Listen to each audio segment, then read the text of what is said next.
நாட்டின் 78வது சுதந்திர தினத்தை முன்னிட்டு காரைக்கால் மாவட்டத்தில் சுதந்திர தின விழா ஒத்திகை நிகழ்ச்சி புறவழி சாலையில் உள்ள அரசு விளையாட்டு மைதானத்தில் நடைபெற்றது.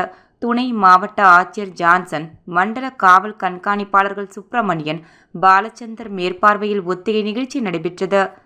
புதுச்சேரி யூனியன் பிரதேசம் காரைக்கால் மாவட்டத்தில் நாட்டின் 78வது சுதந்திர தின விழாவை முன்னிட்டு வரும் 15ஆம் தேதி புறவழி சாலையில் உள்ள அரசு விளையாட்டு மைதானத்தில் சுதந்திர தின விழா நிகழ்ச்சி நடைபெற உள்ளது. புதுச்சேரி குடிமைப்பொருள் வழங்கல் மற்றும் விவரங்கள் துறை அமைச்சர் PRN திருமுருகன் தேசிய கொடியேற்றி காவல்துறை அணிவகுப்பு மரியாதையை ஏற்றுக்கொள்ள உள்ளார். அமைச்சர் தேசிய கொடியேற்றி அணிவகுப்பு மரியாதை ஏற்றுக்கொள்வது மற்றும் காவல்துறை பள்ளி மாணவர்களின் அணிவகுப்பு மற்றும் பள்ளி மாணவர்களின் கலை நிகழ்ச்சிகள் ஆகியவை ஒத்திகை பார்க்கப்பட்டது.